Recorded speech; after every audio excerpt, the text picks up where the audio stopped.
Welcome back to AP U.S. History. We're talking in Chapter 20 about American imperialism. For a long time, America was an isolist, practiced a policy of isolationism, kind of kept to itself for most of the 20th or the 19th century. We weren't that interested in overseas possessions. European powers had been colonizing and controlling other people in the world long before the United States got into the game. Some people in America said that when the frontier ended in the West, that we needed new frontiers to control. And so we started looking at islands in the Pacific, looking at trade with China and other countries overseas. And this required that you uh, take over possessions, places where you could refuel your ships and protect your ships. Um, we weren't necessarily looking for territories to control, but the main emphasis on American imperialism is trade. So it's not so much a territory grab, but it is certainly an economic position. Some of the causes for American imperialism, that is, that we will eventually take possessions of overseas islands and countries, particularly the Philippines. Of course, one was the end of the frontier. Some believe that if America did not expand, it would explode. Some feared that if we didn't expand overseas, that we would run out of natural resources, that they would just kind of dry up. The Panic of 1893 convinced some businessmen that new markets were needed to compensate for American overproduction so we could sell these products someplace else. The closing of the frontier is officially in 1890, and this shows reservation lands, Indian lands in the West. Indians have been confined to reservations. Overseas markets, a possible safety valve for U.S. internal pressures, that is, if we had too many people or there was too much unemployment. Um, we had experience in controlling the Plains Indians and controlling dependent people. So we weren't. This wasn't foreign to us. Foreign trade was completely or increasingly important to the American economy. So we needed to get into it. We felt that we might be squeezed out by Germany and Great Britain and some other um, European powers, particularly in Africa, Asia, and Latin America. Commercial business interests overseas, as you can see, that it is becoming a vital part of the American economy. So, commercial interest overseas. This picture shows America now being knit together with other parts of the world. So we're all one big family. Um, this is a person that you will have to know for the AP exam. Captain Alfred Thayer Mahan. He came up with a book, and he was a naval officer that said great powers needed to have uh, a sea or a naval force that could protect its possessions and its commerce. And he said that if we wanted to dominate, if we wanted to be a world player, we would have to build a fleet.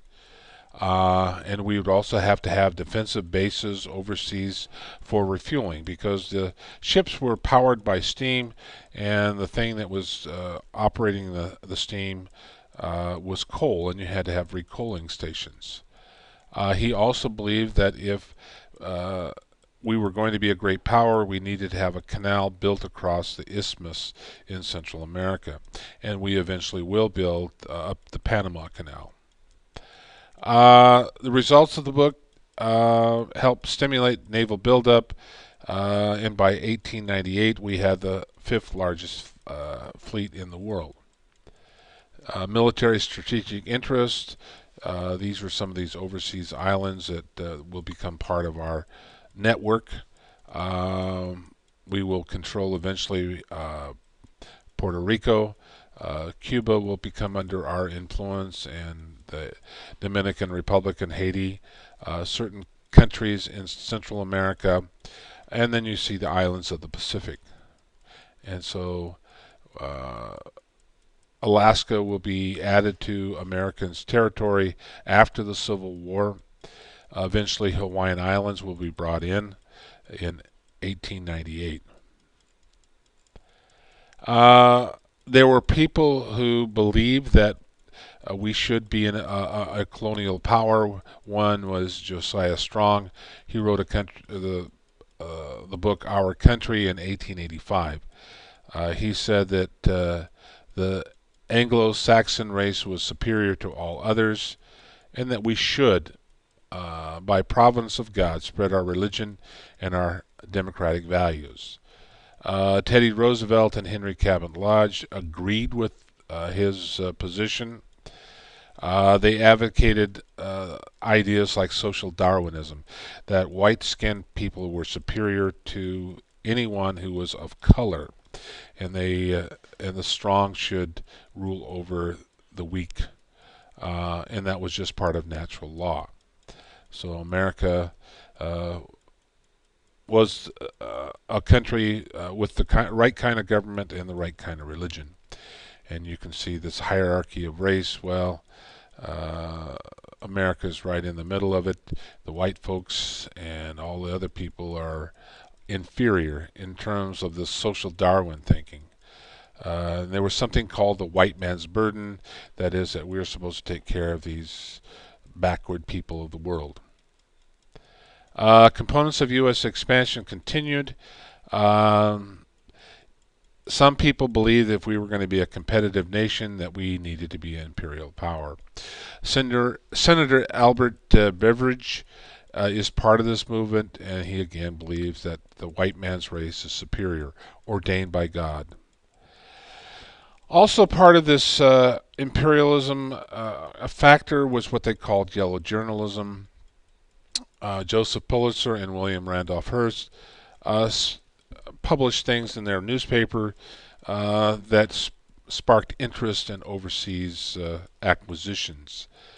There was something called Pan-Americanism, led by Bain, sought Latin America's support of U.S. leadership and open markets to the U.S. and kind of exclude Europe. U.S. would be the dominant force in Latin America. Of course, the Latin American people weren't too keen on this idea. Uncle Sam, one of the boys, well, he's the last to the table to win some overseas possessions, to get into the colonial game. That is, having people controlled overseas. Of course, Latin America rejected this Pan-Americanism.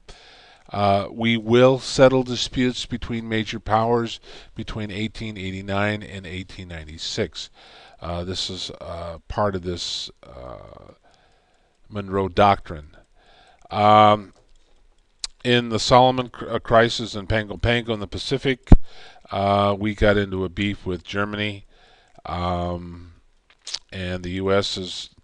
almost comes to war over who's going to control the Solomons.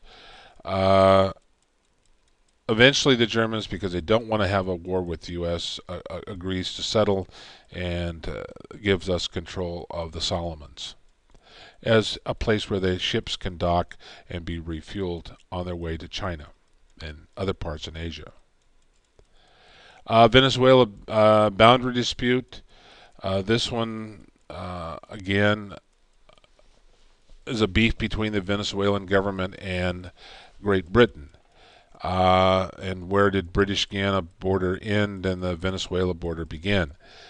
Cleveland, who's the president at the time, warns Great Britain not to take any Venezuelan territory, said it violated the Monroe Doctrine, and that Great Britain should submit to arbitration. Britain refused arbitration and the authority of the Monroe Doctrine. Cleveland got the support of Congress and sent a commission to settle the boundary. If Great Britain refused to accept the boundary, then we would fight another war with them, a third war. Finally, the British agreed because they didn't really want to fight another war with the Americans, and so a war is averted.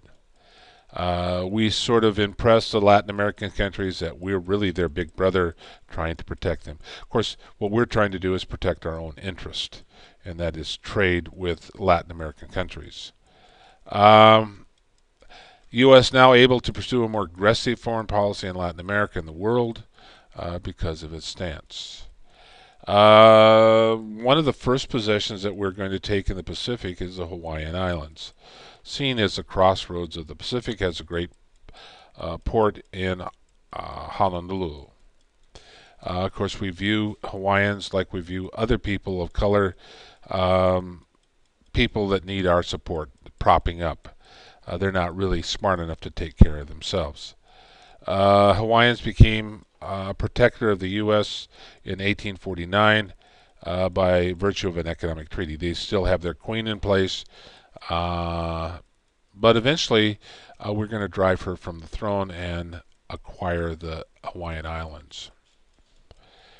A lot of people believe that the Hawaiians was kind of an extension of the western coast, and we needed this particular island. In 1890, McKinley tariff raised barriers against Hawaiian sugar.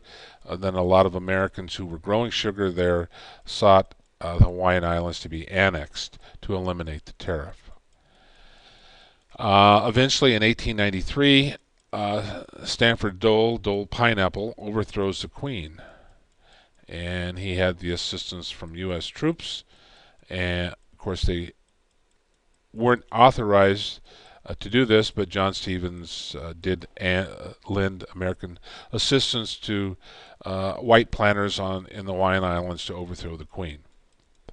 And here shows a picture of the Queen being unseated, not fit to rule. Eventually, this is a picture of Stanford Dole. He will proclaim the Hawaiian Islands a republic in 1894, and eventually it will be swallowed up by the Americans. It will become a territory and later a state. A treaty of annexation was rushed to Washington. Cleveland refused to sign it. He said that this was sort of foul play. He got a lot of criticism from people back at home, and so the Hawaiian Islands will be a republic for a short period of time. Annexation abandoned until 1898, and this is when McKinley will welcome the Hawaiian Islands into the United States, and we'll stop right there.